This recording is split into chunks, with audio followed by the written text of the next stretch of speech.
The back alleys of this little Cambodian town, Poi Phet, have long been home to some of the worst sex trafficking in the world.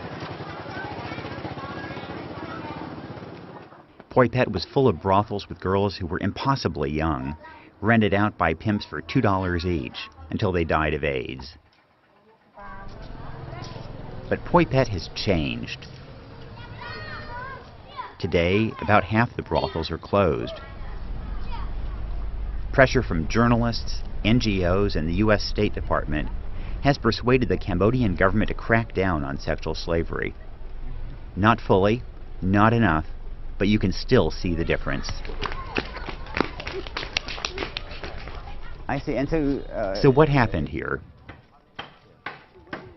To find out, I decided to talk to brothel owners and get a sense of the economics of buying and selling girls.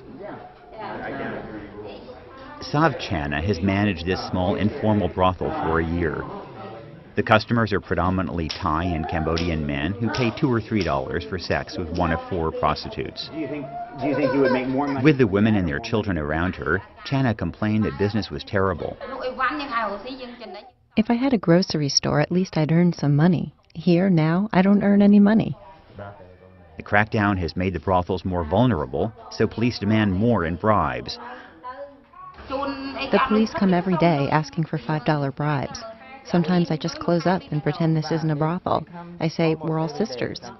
The complaints of the brothel owners suggest a strategy for fighting sex slavery.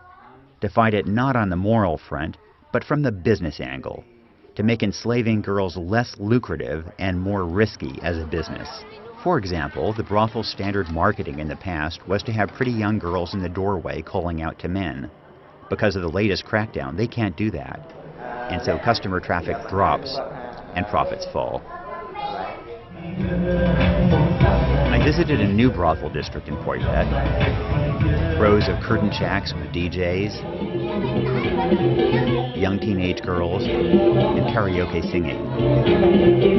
The customer picks a song to sing with the girls and eventually chooses a girl for sex. It's a way to get around the restrictions on the old-fashioned brothels, but business seems slack here as well. Traditionally, the most brutal brothels had a competitive advantage. They made much of their money on selling virgins, they didn't share money with the girls, and they worked them much harder. They managed the girls by beating them or giving them electric shocks. But some brothel owners in Cambodia have gone to prison, and peddling a kidnapped girl's virginity is a bit riskier now. The NGOs know which brothels are beating the girls, and they go to those brothels directly. And if the girls tell them that they have been beaten, then the next day the police will come. Look, I don't think that prostitution will go away, but I do believe that we have the power to stop the worst forms of sex slavery and the kidnapping and imprisonment of young girls. The brothel owners I interviewed all agree that they're under pressure and that business is riskier and less profitable than ever in the past. If I owned a rice shop, I imagine I'd earn the same. But it would be more prestigious. In Cambodia, I'm Kristof for the New York Times.